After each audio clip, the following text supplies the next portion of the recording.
नमस्कार, आदाब, सत श्री अकाल। आशा करते हैं कि आप घरों पर अच्छी तरह होंगे। आज डालते हैं आज की क्या है, में कौन बेहतर मत सरल प्रत्याशी है प्रदीप जन सेवक है।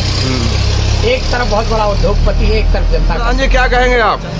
प्रदीप जैन और एक तरफ है अनुराग शर्मा। अनुराग शर्मा जैसा कोई प्रत्याशी नहीं है। ये नहीं है कि अनुराग शर्मा भाजपा की नाव में सवार है इसलिए उन्हें फायदा मिल रहा है। नहीं, वो खुद सक्षम है। कैसे सक्षम है? किसी से सब अपनी निधि का 1 रुपया नहीं लिया है। फ्री में सब काम दिए हैं निधि के। ऐसा प्रत्याशी पहला है झांसी ललितपुर जिला में। तो कहते हैं कि अनुराग शर्मा से मिलना कठिन है। नहीं, कोई कठिन नहीं है, सरल है, जाइए आप उनको। अभी तो कह रहे हैं जिस तरह से विरोधी तो जब कहेंगे क्या वो कहेंगे जो तो प्रधान जी जिस तरह से कह रहे हैं। ये झूठ कह रहे हैं। आज तक कभी ये मिल ही नहीं पाए। बड़े बड़े इनके नेता नहीं मिल पाए, पीए तक पहुंच पाते हैं। बकाया उनसे कोई बात ही नहीं होती है। वो चेन्नई, मद्रास, ऑस्ट्रेलिया कहाँ जाते हैं। चलिए वीरेंद्र यादव जी का जवाब दीजिए आप। देखो, हम तो जे दफे गए, जे दफे हमारे सांसद जी मिले और बात आम आदमी की बात हो रही है अभी। हाँ। आपकी नहीं हो रही। आप तो ठीक है, आप तो पूरे काम होते हैं वहाँ से, कोई समस्या ही नहीं है। हाँ, तो क्षेत्र में कैसा देख रहे हैं इस बार जीत में? एक तरफा जीत है भाजपा की। क्या कहेंगे आप? ये रिजल्ट 4 तारीख के बाद मालूम चलेगा कि कौन जीता है कौन हारा है। ये हवाई बातें हो रही हैं। जनता जवाब देगी। जिस तरह से अखिलेश यादव ने कहा था कि अब झांसी के सांसद की विदाई की झांकी सज गई है। हाँ, ये सच्चाई है।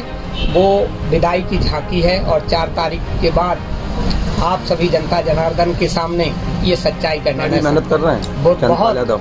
समाजवादी पार्टी का एक कार्यकर्ता ईमानदारी से काम कर रहा है और ये रिजल्ट 4 तारीख के बाद आप सबको देखने को मिलेगा। जिस तरह से साक्षी महाराज आए थे कल, क्या कहेंगे? अरे पूरे राजपूत एक तरफा हो गए हैं लोधी वोट का पहले नहीं थे? नहीं, पहले थोड़ी नायमाए भ्रमत थे, वो पूरे एक तरफा हो गए हैं। अच्छा, पहले नायमाए थे? नहीं, थोड़े बहुत नायमाए थे। थोड़े बहुत नायमाए थे। अच्छा, तो आप मान रहे हैं कि लोधी नाराज था? अरे नाराज तो ऐसा था, कोई बात नहीं थी ना। आप भी तो नाराज थे पहले, हमने सुना था। वो तो पार्टी की बात थी। नहीं, आप पहले नाराज थे? नहीं, हम कभी नाराज कैसे नहीं, आपने कहा था।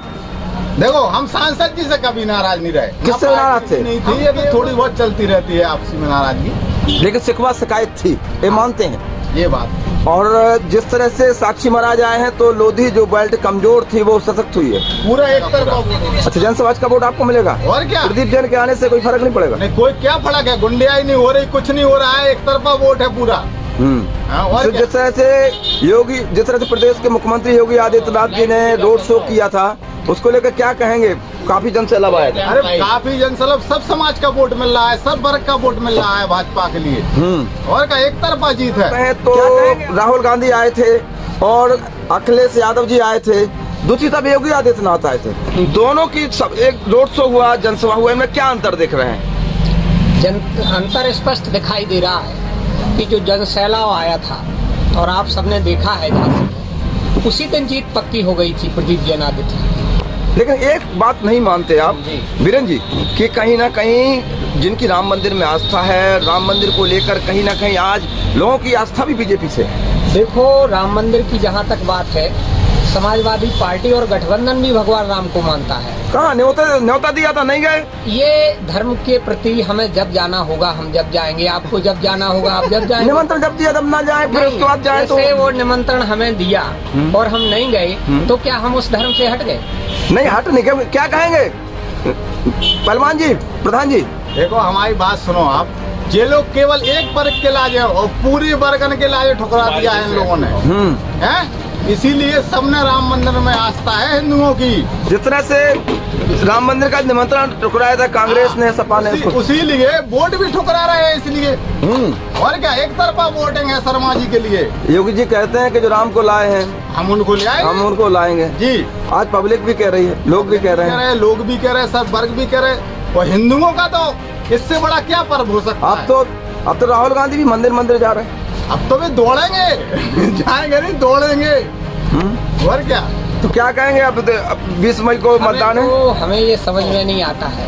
भारतीय जनता पार्टी के पदाधिकारी सभी ये कहते हैं कि हम राम को लाए थे। हम राम को लाए हैं। हाँ, तो ये समझ में नहीं हम आता कि बीजेपी राम को लाई थी या राम इनको लाए थे। पहली बात मंदिर की बात हो रही थी, राम को लाने की नहीं हुई। एक्चुअली भगवान राम टेंट में थे, उनको मंदिर तक लाने में, उनको भव्य मंदिर में न्यायालय का काम हुआ है। ये माननीय न्यायालय ने किया है। ये बीजेपी अच्छा काम नहीं हुआ। अच्छा काम। इसके बाद योगी जी कहते हैं कि अब आओ मथुरा की बारी। देखिए, मथुरा या धर्म के नाम पे आप वोट मांगेंगे, ये अलग बात है। वोट मांगना चाहिए विकास के नाम पर। ये बात विकास के नाम पर तो नहीं रहे, वो तो आस्था के नाम अगर लोग जुड़ रहा है तो और क्या है? ये जो फैसला दिया है, वो प्रधान जी क्या हो रहा है आपकी पूरे क्षेत्र में? जखौरा क्षेत्र का क्या स्थिति है लोधी वोट बैंक की? जखौरा क्षेत्र में एक तरफा वोट है, सीधा शर्मा जी के लिए, मोदी जी योगी जी के लिए वोट के है। नाम पर वोट मिल रहा है। और क्या? चलिए, यादव वोट बैंक कहाँ जा रहा है बीरन जी? आपको काफी अनुभव है। सारा गठबंधन का वोट, जो इंडिया गठबंधन है, इसका सारा वोट कांग्रेस को जा रहा है। जहाँ जहाँ कांग्रेस का प्रत्याशी है वहाँ कांग्रेस को जा रहा है। जहाँ गठबंधन में अन्य प्रत्याशी, गठबंधन की वजह से और गठबंधन की जीत से परेशान है ये लोग परेशान हो रहे हैं। हाँ, इसीलिए जगह जगह इनके कार्यकर्ता, कहीं ना कहीं इनके पदाधिकारी जैन का फायदा मिल रहा है, सरल स्वभाव है सब जी, लोगों को। ऐसा नेता आपने देखा होगा, इससे पहले कई इंटरव्यू में उन्होंने ये साफ कहा है, मजदूर वर्ग ने कहा है कि हमें तो ऐसा नेता चाहिए जो स्कूटर से किसी भी रात में किसी समय आ जाता है, खाना खाते हैं तो भी जनता की बात सुनने दरवाजे पर आ जाते हैं। ऐसा सरल स्वभाव का नेता प्रदीप जैन जैसा आदमी इतनी बेहतरीन टक्कर दे रहा है, और 4 तारीख को आपको जीत की बात चलिए, धन्यवाद। सामने आ जाएगी। चैनल को सब्सक्राइब करिएगा, बेल आइकन को हिट करिएगा। कल फिर मिलते हैं नई खबरों के साथ। आपकी जिंदगी बहुत कीमती है, अपना बेहतरीन से ख्याल रखिएगा। जय हिंद।